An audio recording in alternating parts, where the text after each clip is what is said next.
We launch our mini-series message this week called Miracles, spoken by Rob Mason.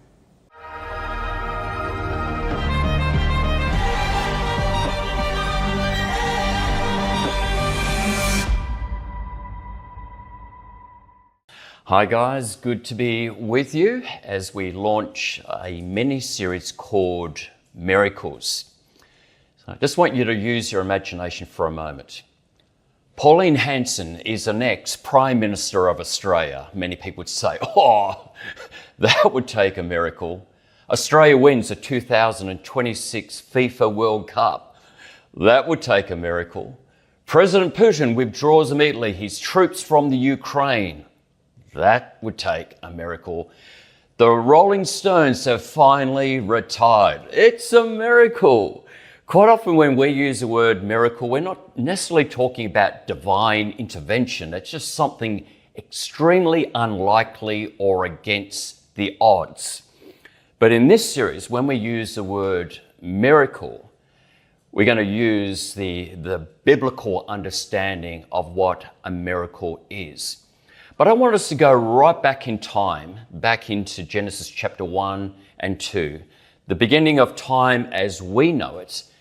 In the beginning, humanity didn't need a miracle. Because you think about it, you had a perfect man married to a perfect woman. Together they had a perfect relationship with God and they're living in a perfect world. So every moment of every day was supernatural. There was no natural, supernatural. Every moment was basically living this amazing life with God. There was never a time Adam had to pray for healing. There was never a time Eve was praying to God about her husband that is not listening, any of those sort of issues. There was no need for a miracle. But the moment that sin came into the picture, we desperately need a miracle. We need a miracle for salvation, a miracle for healing, for deliverance, for recovery, reconciliation, and financial breakthroughs. We need a miracle for so many different things. We need it for ourselves and the people in our world. Let's now look at the life of Jesus. And his life, his whole life, was miraculous.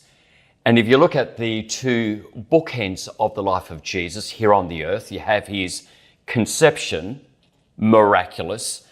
The Holy Spirit, planted a seed in the woman's womb. She was a virgin. Then you go to the other bookend of Jesus' life on the earth. It's a time he ascended into heaven, the Son of God, the Son of Man, in this perfect, sinless, resurrected body, going back to the Father in glory. So in between the conception and the ascension, there is just this miraculous life of Jesus, especially when he was ministering for some three and a half years. Now in the Gospels, the biographies, the stories of Jesus, Matthew, Mark, Luke and John, we have about 30 miracles recorded. John says it very well in John 21:25. He said Jesus did many other things as well. There are a lot of other miracles, but if every one of them were written down, I suppose that even the whole world would not have room for the books that would be written. Jesus would have performed hundreds and thousands of miracles, but we have about 30 recorded. And they're so diversified. You think of Jesus turning water into wine, a miraculous catch of fish, feeding a multitude of people, 5,000, 4,000 people with just like 5 loaves, 2 fish, calming a storm, walking on water, healing the sick, casting out demons or breaking spiritual strongholds and raising the dead. So let's talk about miracles in the life of Jesus and probably the way that miracles sometimes break through the familiar and the natural. One thing when we look at the life of Jesus and certainly the early church is we see the importance of having an atmosphere of faith. So you remember at school, maybe primary school, high school, we learned about this blanket of air around the earth. It's called the atmosphere. It's made of, water, nitrogen, carbon dioxide, and all these other different gases. So there's this literal atmosphere. But then we use the word atmosphere sometimes as a word ambience, the tone, the mood. And so you go to a restaurant, and apart from good food and good service, we talk about, and the atmosphere or the ambience was just, the freshly cut flowers, the color schemes, the furniture, the soft lighting, the music in the background. It's really important for us, with all of our senses. When we look at the life of Jesus and the early church, we'd see that the kingdom of God functions optimally in an atmosphere of faith. Not always just the faith of Jesus, but the faith of his disciples, the faith of other people. And one of the best examples is found in Luke chapter 8, verse 40 to 42, and then verse 49 to 56. There will be a little break, and we'll see why in a moment. But it's a time where Jesus has had a really hectic schedule in ministry. He's just arrived on the Sea of Galilee from the east side.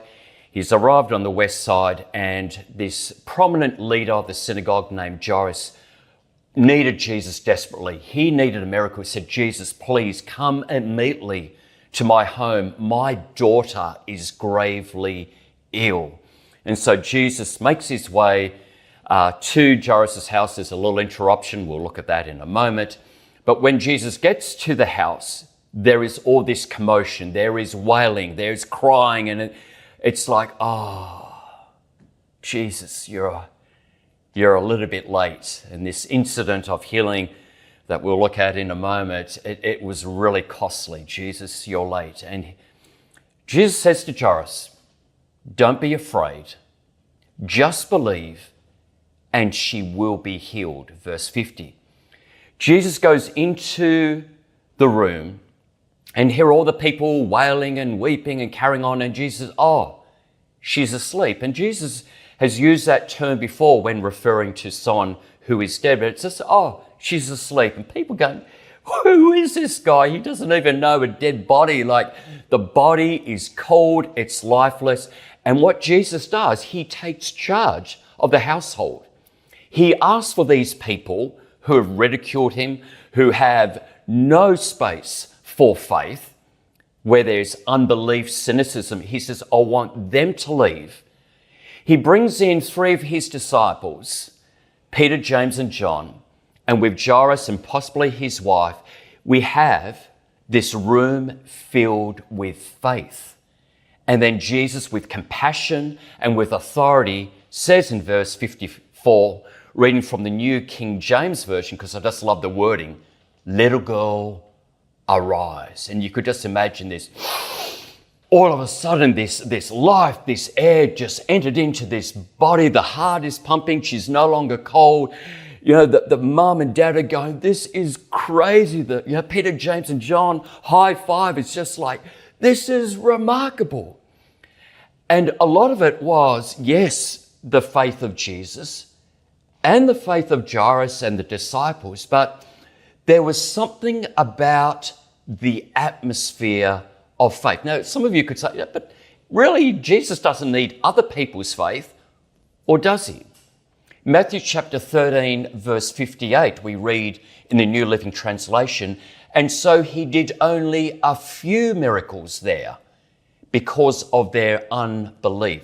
Sometimes in his hometown or Capernaum and other places, he, in a sense, allowed his power to be limited because of people's unbelief. And so Jesus is demonstrating to his disciples and to other people the importance of having an atmosphere of faith for there to be a miracle.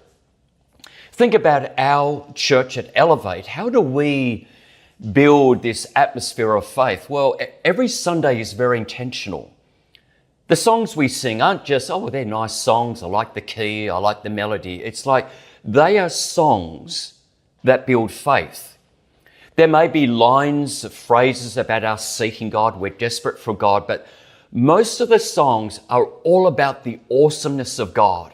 And so here you have people from different walks of life. All of our faith is coming together. There's corporate faith, we're singing, we're believing. There might be a testimony of someone who experienced a breakthrough in their life. And then the preaching is from the Word of God, because faith comes from hearing the Word. It's relevant, it's life-giving, the fellowship, all these different people coming together. Every week we come together, we are creating an atmosphere of faith, and then we take that atmosphere back to our homes, into the workplace, into our schools, and so on. The atmosphere of faith is very important when it comes to the miraculous. There's also the touch of faith. We read about this in Luke chapter 8, verse 42 to 48, and this is the interruption. We have a lady, we don't know her name, and she saw Jesus. She must have known of accounts where people had touched Jesus and were healed. So not just the atmosphere of faith, but the touch.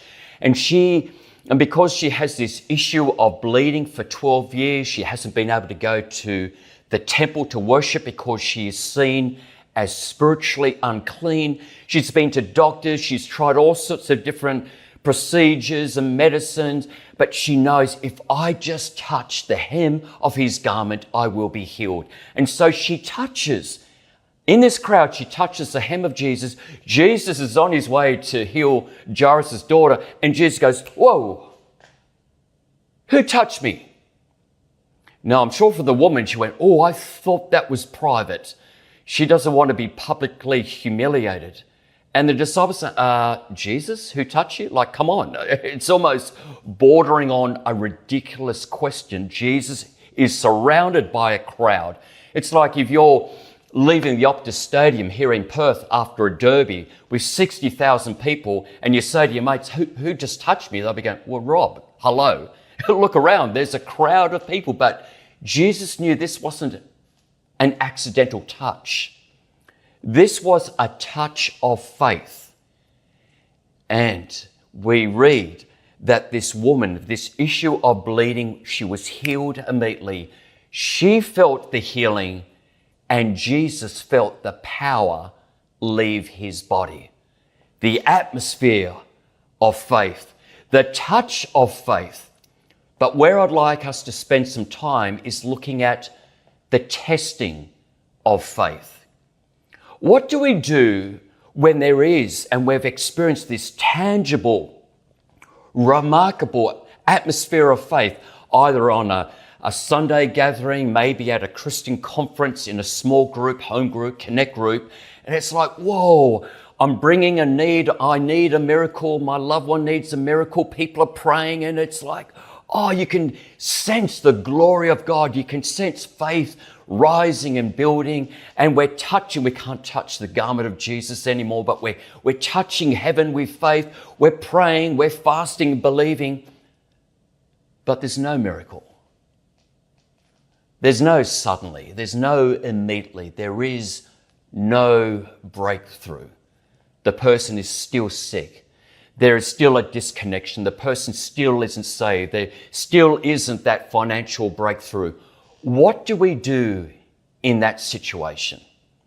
There are times we wait for the miracle. Yeah. It's not a great word, is it? In 21st century, we're always in a hurry. We're always busy. And they say that, I don't know how they work out these stats, but if you're living in the suburbs of a big city, you are probably spending an estimated 5 years of your life waiting. You're waiting in traffic. You go to a queue at a department store, grocery shop. Isn't it interesting? We go to a doctor, we go to a dentist. I'm going to a doctor this afternoon, 3 o'clock, and I know when I get to this room, I'm going to get there a little bit early, but I'm going to wait. They even call it a waiting room. It's not an appointment room. I'm here for an appointment. No, I'm here for appointment, but I know before the appointment, I've got to wait. And so there's magazines. Sometimes there's a fish tank to try and, help us be distracted, calm down. But there, we spend a lot of our time waiting. And this idea of, I've got to wait. There are times I've got to wait for a miracle. I can appreciate, because like many of you, I'm waiting for my my son and my daughter, who for several years now have had type 1 diabetes. I'm still believing they might be healed one day. And I've had my struggles with anxiety, and it certainly wasn't an immediate healing or release or delivery or recovery. It was several years. And so I can appreciate when it comes to the miraculous, this idea of waiting can be frustrating, like this complete waste of time. I want to pose a question. What if there is a redemptive purpose in waiting? Specifically, waiting for a miracle. What if there is a miracle in the waiting for the miracle? And so the passage we're going to look at very briefly is from John chapter 11, where Jesus raises his good friend Lazarus from the dead. Lazarus, his two sisters, Martha and Mary, are very close to Jesus. Jesus has been to their home before. They're very hospitable. But Lazarus is seriously ill. He's got more than the man flu. We don't know what he's got, but it's life-threatening. So Mary and Martha, knowing that Jesus is around somewhere outside of Bethany, they send a messenger to say, get Jesus to come here straight away. But they're very clever, the sisters. They didn't say, our brother Lazarus is sick. They said, tell Jesus your good friend, hint, hint, your good friend Lazarus is like really sick. You need to come immediately. And they would believe, from their perspective, that Jesus, once he got word, oh, it's Lazarus, he would immediately respond. We read in verse 5 from the Message, Jesus loved Martha and her sister and Lazarus. But oddly, when he heard Lazarus was sick, he stayed on where he was for 2 more days. Here's our first lesson in waiting for a miracle. God is not in a hurry. God is not a people pleaser. Jesus is not a people pleaser when it came to the miraculous. His closest friends, Mary, Martha, Lazarus, but no, his highest agenda. The Son can do nothing on his own. He only does what he sees the Father doing. And you could even put in brackets, and Jesus also, he sees what the Father is not doing. So Jesus delayed intentionally his intervention by 4 days because that's what he saw the Father doing. This does not answer the question, why isn't there a miracle? But it does offer a perspective. Second lesson, God is always on time. Lazarus has been dead now for 4 days, so it's like, hey, you're late. And so when Jesus finally arrived late in Bethany, Martha and Mary both said to him, Lord, if you had been here, my brother would not have died. In a very polite, diplomatic way, they're saying, Jesus, you're late, and your lateness has cost our brother his life. Ow. Any time that you feel, God, you're late, if only, but God is never late. He's always on time. His ways are higher than ours. His thoughts are wiser, and his timing is superior to ours. So here's the landing. God's purposes will be fulfilled. Delays don't mean kingdom inactivity. Waiting time in God's kingdom is not wasted time. God is always at work, but sometimes it's underground, it's behind the scenes. Lazarus was not punished by the delay. There was another purpose, a higher purpose, that Jesus would inform Mary and Martha. You see, in this moment, in this account, Mary and Martha are not going to witness the healing of their brother. They're going to witness his resurrection. And so after dealing with their disappointment, and Jesus is not defensive, he's not in a hurry, he's not a people pleaser, he knows I'm here at the right time because there's a bigger picture unfolding. And he goes to the grave, this probably cave with this rock in front, the stone is moved, and he said these words with such authority, Lazarus, come out. And out comes Lazarus, still in all of these grave clothes. And you can imagine, like, it's just, what is this? It's just like dead people walking. You see, for Mary and Martha, and for us as well, their immediate concern was their brother. He needs healing. We live in Bethany, and that's their world. That was my world with my wife when our daughter Emily and son Jake had diabetes. It was like in Little Wembley Downs in our household, it was like, here is this crisis, act now. But we had to wait, and we're still waiting. And we can just believe that there is a bigger picture that we don't understand, and it's unfolding.